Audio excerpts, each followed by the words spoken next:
Hello everyone, I'm Mechlord and today we are going to be playing Shadowverse Worlds Beyond, the newest card game on the market. And by newest I mean it came out about a month ago and I forgot to make a video about it until now. So first and foremost, you probably noticed that my face still isn't there. My webcam broke and then I bought a new webcam, and the new webcam looks garbage, looks absolutely terrible. So until I can get a new webcam, I'd rather just put a little PNG of my thing. It glows up when I talk. Hopefully that's not too distracting. Now for the video proper. So I never played the original Shadowverse, which came all the way back in 2017 and which was a critical darling beloved by many players out there. Back in 2017 I was full into Hearthstone and I looked at this game. I was not attracted to the anime aesthetic because I'm not a weeb, and I thought, you know, that's just like Diet Hearthstone with less mechanics. But why would I play this when I could just be playing Hearthstone with all of my free time? And by the time I quit Hearthstone, I had moved on to Duel Links and Magic the Gathering Arena, and we all know how that ends. So the point is, I don't have particularly strong feelings towards Shadowverse as a brand, and from my understanding, the community is not dissatisfied with this game, but less pleased that they were with the previous one. There is a couple of features that were removed or redesigned in a way that doesn't please the community. The economy has gotten worse in the sense where packs cost more to buy in the new game than they did in the previous one, but rewards that you get for doing daily missions and stuff did not evolve in the same manner. So a lot of people are irked, a lot of people were annoyed, a lot of people playing the game still, and for the most part having fun with it, me included. I think that compared to Duel Links, this is a breath of fresh air. After playing Duel Links, every game seems incredibly generous and stuff, but this game gives you a free pack every day. This game gives you only a couple of daily missions that you can do super easily in order to just get your resources for the day, and then you're done. You don't have to play anymore if you don't want to. You don't have to grind for anything. So I've been playing it pretty much every day or almost every day for the past month or so, and I've been having a lot of fun. I've even managed to build what I consider to be quite a decent deck out there, but let me show you. So first and foremost, I need to talk about all the classes available in this game. Like Hearthstone, this is a class-based system that uses different classes that each play differently, kind of like the 5 colors of mana in Magic the Gathering. The 7 classes down from 8 compared to the previous games are Forestcraft, which is a combo-oriented strategy. The more cards you play during your turn, the better your future cards that you play also in this turn are. And there's the Swordcraft, which is a go-wide type of strategy, make a bunch of tokens, give them bonus effects, control the board super easily. Runcraft, which is a spells-oriented deck, you play a bunch of spells that boost all your cards in hand. There's also the Earth Sigil stuff that I'm not going to get into because I just don't know how to explain it in layman's terms. You got Dragoncraft, which is the ramp kind of strategy, you get more mana points that your opponent more quickly. But that leaves you in a position where you get dunked on super easily by all the other aggressive strategies out there. So instead, you can also just play this one as an aggro class with lots of burn spells and minions with evasive abilities, which is kind of cute. Abysscraft, which combines 2 classes from the original Shadowverse, I think Bloodcraft and Shadowcraft, if I'm not mistaken. So the whole point of Bloodcraft was you dealt damage to yourself in order to gain bonus effects. And the whole point of Shadowcraft was the more your minions die, the more you get bonus effects, so you kill your own minions. And the point of Abysscraft is you deal damage to yourself and you kill your own minions. I'm joking, but up until recently, Abysscraft was considered to be the worst class of the bunch. They recently got some cool support that makes them a viable contender in the format. You can play it as a very aggressive strategy that aims to raise your opponent with a lot of burn damage and stuff. Or you can play as more as a control-y type of deck with a bunch of really good board control stuff. So it's kind of like Warlock in Hearthstone, That's the end of the sentence. Havencraft, I can't explain in layman's terms. And Portalcraft is kind of a mixture of Swordcraft and Abysscraft. To be honest, you can play it as a go-wise strategy where you summon a bunch of tokens that help with board control, or you can focus on building big artifacts that also have some really good board control effects and can raise your opponent and can heal you and stuff. Up until recently was considered the de facto best class in the game. Nowadays this sport is shared between Swordcraft for its amazing board presence tools and Runcraft for just being able to steal a game out of nowhere. But I feel like overall the game is decently balanced. I think a good way to assess whether or not a game is poorly balanced is you take a look at aggressive decks, right, in any given format. If they're overperforming, probably not a good thing. That means that you don't have place to play more mid-rangey or control-y decks, and that's bad. That's bad balancing. But if they're underperforming, if they're really suffering, it's meaning that the deck is too clunky, too slow, too sluggish, and probably not a whole lot of fun to play for new players, because aggro decks tend to be the decks that are favored by new players for very simple reasons. They're usually less expensive to build, less complicated to play than other classes, and this is naturally the type of deck that I, a poor idiot, tend to gravitate towards.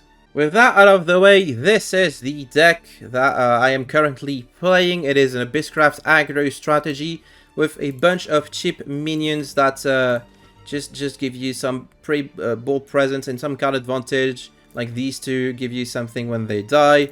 This is just big for its mana cost. This is direct burn damage. This puts 2 bodies on the board. This puts 2 bodies on the board. This puts 2 bodies on the board. And the objective of this deck is to raise the opponent. You have a really good finisher in Odin Twilight Fate, which can just banish something on summon, and it attacks directly for a bunch of damage. Olivia is a good way to mitigate some of the damage that you are taking. And Naragavi, really good board control thingy that I personally enjoy. It's not the most expensive deck out there. I wouldn't call it a budget deck either, but it is pretty cheap for how playable it is, and something that I would recommend new players give a try if they're interested in Abysscraft. I'm going to post a link to this deck in the video description. So with that out of the way, I'm just going to play a couple of ranked games and there share my thoughts while I do play these games against opponents, stuff that I like, stuff that I dislike, and overall appreciation for this game. My sentiment for this game is mostly positive. I have a couple of things that could change. Ooh, a treasure chest to the winner of this game. How interesting. This hand... I don't want to keep the eye mana thing. I want to have something to do on turn 3. So I have a 1, I have a 2. This is not the best 2 either. I will keep it. Runcraft is a more control-y type of class, but they are going second, which means they do get a bonus mana thingy. So I think it's important to establish strong early board presence, try to raise them as quickly as possible before they can do anything, and see their first play is not really affecting the board state. They just gain this thing that gives them an additional resource that they can spend on more thingies. Just gonna develop a bunch of small minions here and see how things go. You get this. That doesn't really do anything. Meanwhile, I have bats. So I'm just gonna keep clicking on their face until something gives. A really cool thing to know about aggro decks is if a trade looks beneficial to you, you should not do it.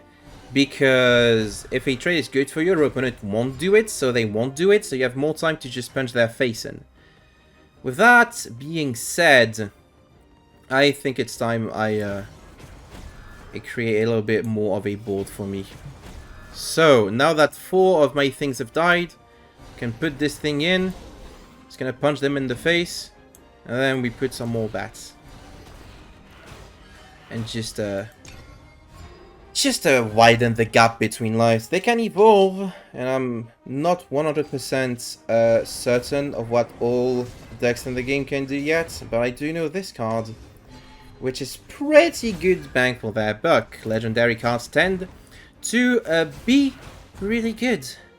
And this one is certainly no exception. I can evolve too, so that's cool. I'm just gonna play this little guy here. And we're going to pop this.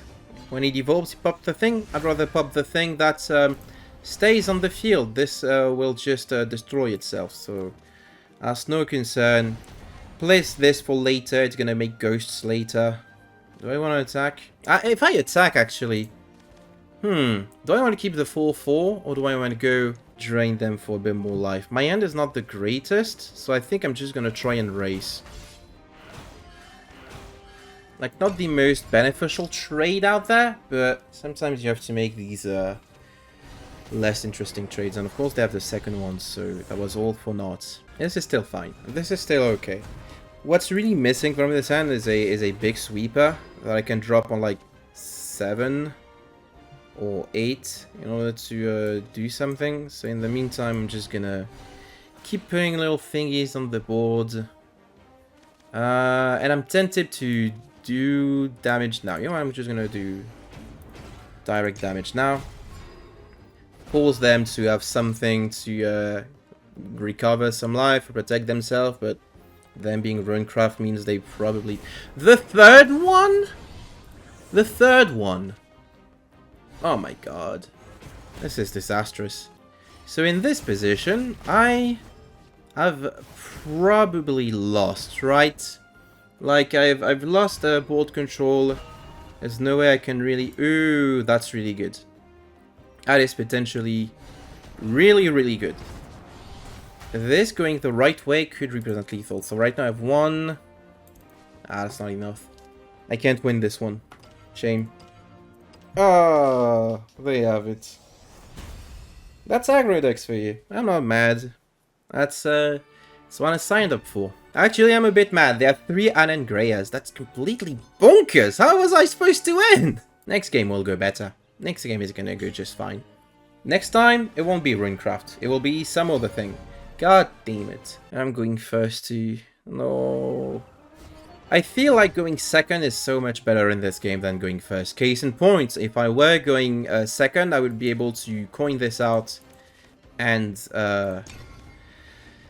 have a strong thing that is annoying for them to deal with. That's still decent. I have a 1, 2, 3, even 4 curve, so that'll have to do.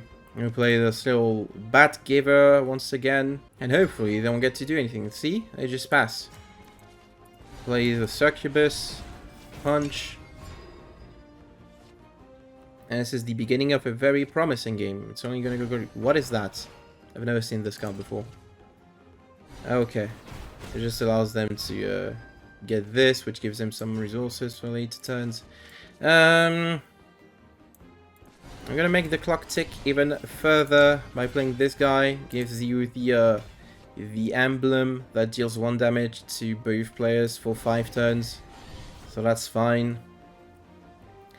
And that's 4 damage that I have on board. I'm thinking in terms of damage to the face always when playing aggro. Although what's the point? She's not gonna trade with anything most of the time. Ooh, do you really need this? Oh, I guess they combine it to one. I learned something about this game today. You know what? Yeah, let's do that actually. Gonna make this one trade just one time because I don't want them to have things on the board. So every bat that I play is able to attack immediately, which means I just get to clean their board, and hopefully this time they won't have the Anangrea. They've already used their coin too, so they can't even play it even if they did have it. Recover 4. That's fine. Next turn is going to be such a sweeper. Because I can play this, and then I can play this, which gains bonus attack for all my friendly guys. Punch them in the face, and bada bing. It's a lot of damage in a single turn.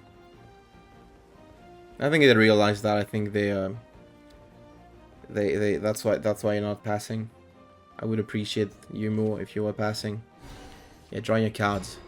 Your last pathetic card, it doesn't matter. And play this. And play this. And we evolve this. It's our turn to evolve. Wow. 7. Straight to the dome. Down to 3 life. And that means I basically won the game Unless... Oh no, Anan Greya is here. But there's literally quite nothing they can do in order to avoid dying. For one very simple reason. Aragavi deals 3 damage to both leader when it evolves. You left yourself wide open too, huh? Hey, interesting. Interesting that you would do that. Oh, well. That's aggro decks when they work well, I guess. Wow, we get a chest too. What's inside? That's actually above average. That's not bad. That's not bad at all. Oh wait, no, there's only this around the chest, and these comes from my daily missions. Alright, alright. Hey, I got promoted to C2. I don't know what any of these terms mean. I don't know if this is good or bad. It's probably bad, because I've achieved that. Oh, I've been promoted to Diamond. Diamond is good, right? Diamond has to be good. I'm in a good mood. Let's play another game. Maybe next time. Oh! Oh! Okay! Holy shit! This is going to be interesting. Wow! Alright, so definitely keeping the Aragavi because I feel like we're gonna have to trade on the board a lot. I want to keep the 2 just so I can have A2. You have 1. Yeah, that's these. You can play the 1 in response to their own 1 thing, and the 2 coin the 4, or they just don't play anything. Oh my god. Maybe they are not playing the aggro version. Maybe they're playing a more like mid-range. Yeah, that's a card typically seen in mid-range builds. Devious Mummy. Punch their face. Don't make a trade if it's beneficial to you when you're playing aggro. Yeah, that's the control variant. Okay, this is kind of annoying actually. Cause I can coin this. It's not gonna do a whole lot. So I think I just put more things on the board for the time being. And not attack. Next turn, play Exela. And we're assuming that they have the Aragavi as well, so these are all bound to dying pretty quickly, but I want to make a big Exela so I can rush them super quickly. 4 mana is an awkward spot for a lot of decks, so I'm not sure what they could be playing here. But ultimately, they play this on 5. And then some more annoying stuff on 7. Rotting Zombie, okay. A Ghost to clear the board. Well, to do a little bit of damage at least. That's gonna... yeah, that was a good turn for them. That's gonna reduce the impact that my Exela could... Is it the time to play Exela now, actually? I could coin the Aragavi, do more damage this way. That's what I'm gonna do. The Reborn Zombie... You know what? We get a chance to have a trade of Aragavi and do more damage in the process, so I'm gonna go for that. This gets punished by Aragavi, but I don't think I care all that much, because it's still a somewhat awkward Aragavi for them. Because I can still develop a board from this position. Again, going Devious Mummy, it has Storm, so it can punch them in the face. Oh, that's not as good. And I can Ariel to make a bat, also punch them in the face. Evolve the bat to do a bunch of damage, heal myself. It's pretty good. This is such a good card. Alright. Ooh. That was risky to do it in this order. And it paid off. Okay, how do we deal with 3? Well, I think the game plan's the same. I'm gonna have to send a bat your way. I was not an alpha bat turn for them. Alright, so I do have a good combo turn on 7, possibly earlier, depending on where the Shadow Crypt Memorial. I don't think there's a way for them to remove this other than Odin. So on 8, this plus this plus this, Super Evolve this represents... I can't count. A lot of damage. I really can't count. I'm gonna evolve this into a 4-5, which is big and somewhat annoying. Really need a way to deal with this. Is now the turn? I can do this without having to commit to the memorial. So let's do that actually. Force them to have another answer. Even though I don't think I'm in a winning position here. Because, like, yes, they're at 10, but I don't have the resources to close up the game. And they just drew this, which is really good. Really, really good. Gives them a bunch of life. Kind of annoying.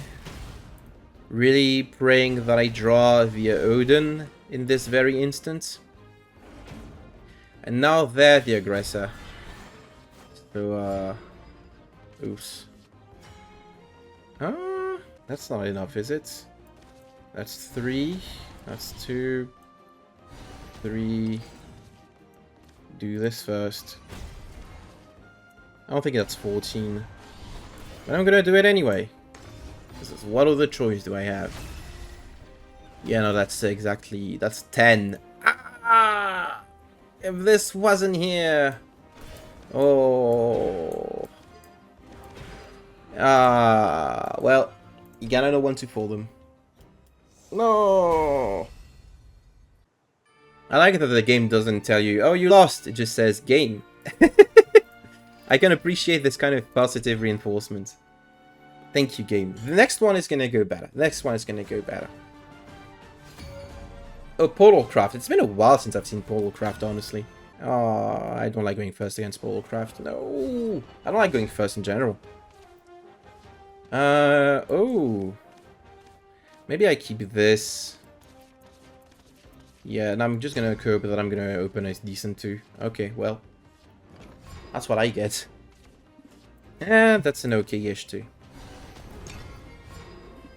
So, opponent. How do you react to my bad thing? Oh my god. Immediately coined this, huh? Well. This is incredibly annoying. It's fine. I have this. It's gonna clean the, it's gonna clean this in a turn. It's completely fine. It's okay. It's okay. And they have the second one, so that's fine. Oh, that's not the trade I would have made.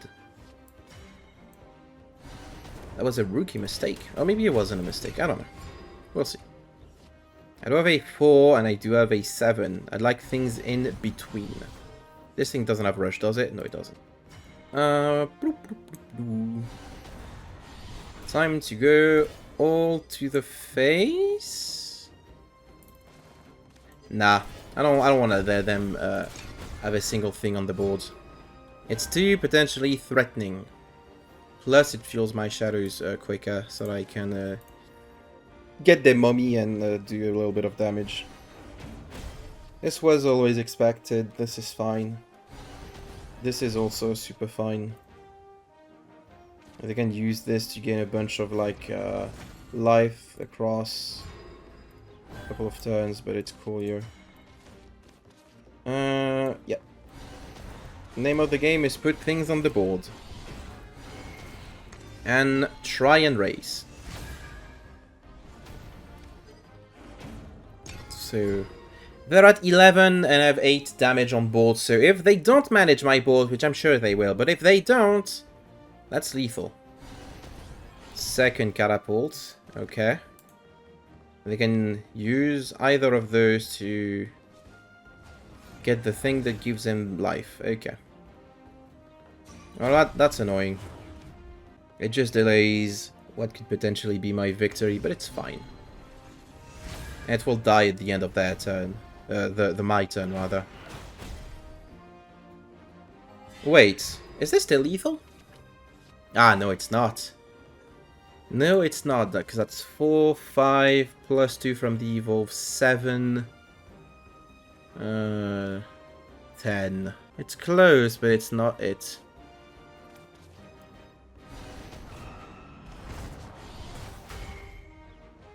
Put this on the board because it looks threatening.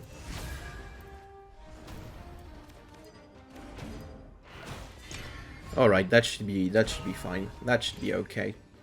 The good news is, if they don't manage my entire board next turn, I can drop Olivia, super evolve the Olivia, and with the recovered mana, put the play points. Sorry, they're called play points in this game. And the additional play points by the rate of Serpent and kill them. That's good. Oh boy. So they got the heal boy, and they got the one that wipes my entire field for no cost whatsoever. Alright. Annoying, but that was always an option. So they're at 10. Are we still Olivia? Oh yeah, because I need to draw more cards anyway.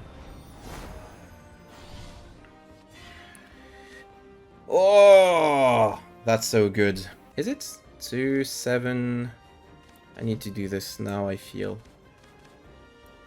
Now, you know what? Let's put 2. You know what? Let's still do that.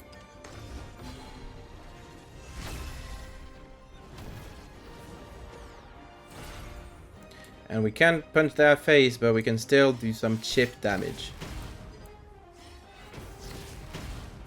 And hopefully that means it'll be enough to combo kill them next turn. Maybe if I draw another 1-drop, that'll be good. Or the Shadow Crypt Memorial. Wait, what am I saying? This is like... This is great.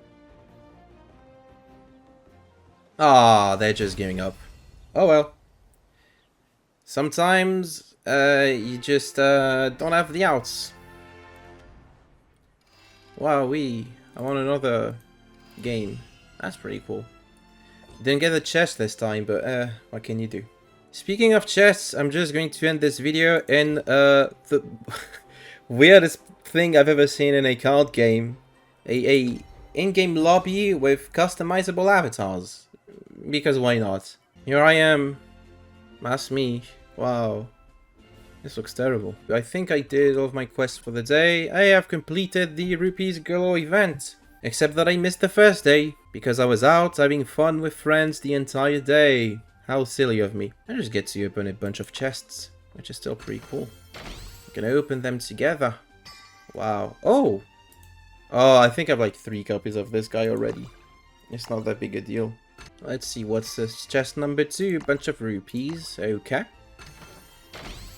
Chest number 3 contains also a guy that had 3 of. Alright, so far, kinda disappointing.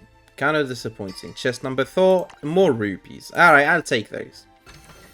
Chest number 5. I'm not sure if I had 3 of this, but I'll take it. Chest number 6. I definitely didn't have 3 of this, so that's pretty cool. Chest number 7. Rupees, but not as much as number 4. Chest number 8. Rupees, but even more this time. And chest number 10. Or 9, in my case, rather. Wow, vials to craft cards. That's pretty cool. It's pretty insane to think that I got all this just for logging in and playing 1 game a day. Which, yeah, is also the case for this. Look, I just got a bunch of stuff. Just because I played that 1 game earlier today. And I get to open park chests, and hopefully these have some good stuff as well. I feel like I'm getting so many freebies, which in reality, nothing too fantastic. There's no 2 legendaries! Oh boy. I think that's my 3rd copy of Olivia, which is one of the best generics in the game. I think this is my 2nd copy of Cerberus, which is also incredible for Abysscraft. Holy heck. That's definitely changes what I was going to say about the game. This is an incredible game now, and everyone should go play it. But yeah, I think that covers pretty much everything I wanted to do in the Shadowverse video. Hope that if you weren't playing, gave you a little bit of an idea of how to play, and maybe made you want to play. It's a free game, and you get tons of stuff for free, so why not give it a try? If you'd like to add me on Shadowverse, you know, you can do that. My user ID is copied, but it's also this one, so you can add my user ID. And if you want to join my guild, which I think I've shared only once, you can also do so here. And that'll be it for today's video. Thank you all for watching. Hope that you have a good rest of the day, and I hope that you liked this video. If you did, make sure to like, comment, and subscribe. If you'd like to support me further, you can check out my Ko-fi in the video description, where you can make a one-time donation or a monthly pledge, or you can become a YouTube channel member. I'd like to thank my Ko-fi donators in the form of Dingus, Stylish Boy Zero, Jimmy, Zinnia, Yannick, Sile, Mark Louis, Fortuno16, the Abysscraft Aggro, Old Price, and Exorcist. And I'd like to thank my YouTube channel members, Sterne, Crimson Reaper 5, Troy, Bolton, Genius, Wannabe, Sea Lelouch. Thank you all for the support. And that's it. And now that I've done my Shadowverse video, the really cool thing is, I can just close the game and not have to open it until tomorrow. Imagine that, a game that respects your time. Thank you all for watching the video once again. Take care everyone. I will see you all next time.